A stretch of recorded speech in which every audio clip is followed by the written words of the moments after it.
If you really want a good laugh, I highly recommend that you put something up for sale on Facebook Marketplace. Don't even have to sell it, just put it up for the shits and gigs, because honestly I woke up to 32 messages last night. What it is, selling my old laptop. We've been through a lot together, but I thought 50 quid, you know, it's a bargain for what you're getting. But the messages and the people and how rude people are, or how it comes across through message. They're literally just like message saying 30, and 32 people tried to get it down to either 40 or 30 from 50. One person, right, one poor person literally said, word to word, £40 is all I've got. If I only had £40 in my bank, in my house in cash, the last thing I'd be buying is a laptop. Unless he goes and sells it for 50, and in that case he's an absolute genius. But another thing. Where is it? Let me get this out. So Al had 101 questions. Fine, fair enough, he didn't put anything on. What specs is on it? I said elaborate, what do you mean by specs? RAM, hard drive, processor, etc. If you can't find them, a model number will help. So gave him the model number, and because it was so small, it was AR58. Well, that's what I thought I saw. But I said maybe the 8's a B, I can't see because it was so small. He replied with it is a B, thanks for confirming that. Looking at the specs now. Cool, he seems interested. Where's pickup 2? And it's a touchscreen, right? I didn't even know it was a touchscreen. I mean, I was using it for 4 years. He knows more than me. I'm not sure if it's a touchscreen. Asks another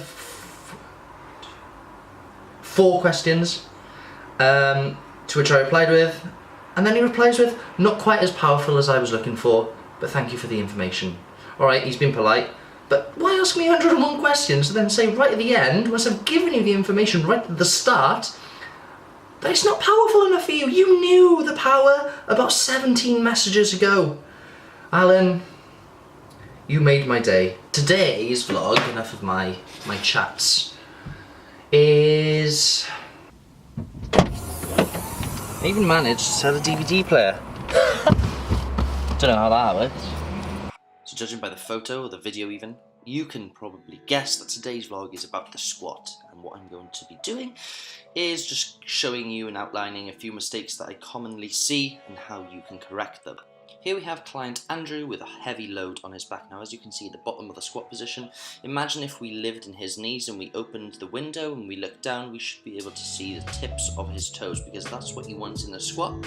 You want to see your toes, which means that your knees are in line with your toes, not like this video. If we open the windows at the front of our knees here and look down, we'd see the floor.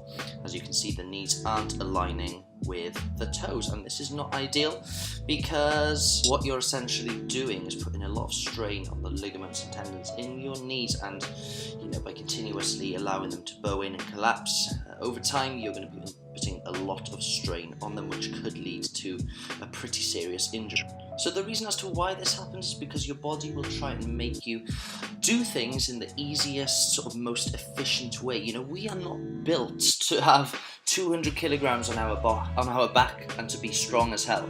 We were put on this earth to survive. So imagine if a fridge was falling on top of you and you had to squat down and lift it up. Your body would automatically put you into this position, because it's a lot easier to create torque at the bottom of a squat to lift it up this way, because again, it's not ideal because your knees, like I said, aren't aligning with your toes, and you're putting an awful lot of strain on your knees by doing this. But it is the easiest way to do it. But like I said, if you keep continuously doing this over time, something will give, believe you me. Another reason as to why it happens is because the individual doesn't open his or her hips enough, and feet position or foot position may be a little too narrow.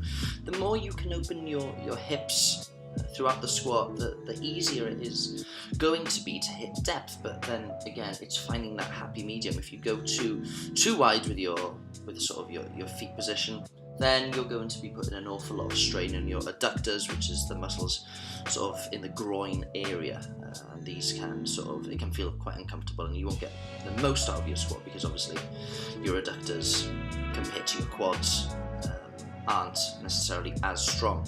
And here we have another example, and then on this last one, as we can see in the descent, it's bang on. The knees are over the toes, so if you open those windows, boom, we will see the toes. But then as we rise from the squat, the knees bow in again. This is to create torque, to make that lift more efficient and easier, but again, it's not ideal. And then here we have the squat, which is a-okay. Now don't get me wrong, if you've seen your favourite powerlifter on YouTube lift with his knees bowing in, that's probably because he's aiming for a 1RM. Like I said, creating torque at the bottom of a squat, it's going to happen when you are lifting close to your 1RM, or it will happen to some extent, whether that's very minimal or quite drastic. But the fact of the matter is, powerlifters will know that they are putting their bodies in a place where it doesn't necessarily want to be. Because like I said at the start of this video, it is going to happen from time to time. But for the majority of you guys watching this, who are most probably training for aesthetics and getting that little bit stronger, then it doesn't need to be happening, and lifting with correct form is paramount to you, and it's what's going to get you gains, because being injured isn't, because you're not going to be able to do anything.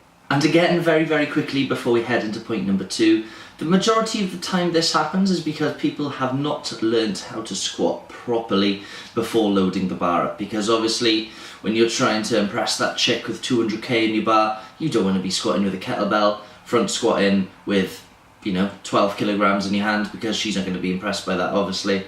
But the fact of the matter is, learn how to squat first. Make sure that your squat patterns are pretty damn good before even thinking about loading the bar up. And it's really important that you do learn how to squat first, because it is a skill. It's like riding a bike. Imagine if your dad or whoever looked after you when you were younger put you on a bike straight away, no stabilizers. That's what it's like. So just use your common sense and be very very careful and sensible. But by all means, once you can squat properly, load that bloody bar up. So now we're going to talk about the point number 2, which is various parts of the feet rising in a squat. So the reason as to why it happens, or the majority of the time anyways, partly down to tight ankles. So by performing this exercise, keeping the heel flat on the floor and driving your knee forward over your toe, you'll feel your ankle stretch, and this will improve the mobility and flexibility in that particular area, and it could help with the feet not coming off the floor. Some YouTubers or the coaches will have you believe that you must drive through your heels as well, and this isn't necessarily a good cue in my opinion, because it can put a lot of people off balance, and all 3 points of contact should be on the floor while squatting. So in this drill, what you can see is I'm rising onto my little finger in my feet, and then I'm switching and transitioning my weight over to my big toe and then my heels. You'll see me do it here. So I'm onto my little toe, then I'm onto my big toe, then I'm onto my heels, and there I'm ready to set. And that's the sort of feeling that you want to feel when you're squatting. You'll see it now in action, where I'm on my little toe, big toe, heel, and then I squat down. And what I'm doing in that position is that I'm corkscrewing, or imagining that my heels are corkscrewing towards the camera. Now this will help you with the driving the knees out aspect as well. And what it does is that it enables you to sort of maintain all 3 points in the floor, and by all 3 points I mean the little toe, big toe, and the heel. And then what I thought I'd do is show you my massive calves from behind. Little toe, big toe, heel, stay tight, and look at that. Depth is not looking great because I was super tight from playing 5-a-side football, and I'm still here. Oh my god, I just finished the session and I was starving. And I've been craving Greg. Right, let's see what the damage is. 1,265 calories just from Greg's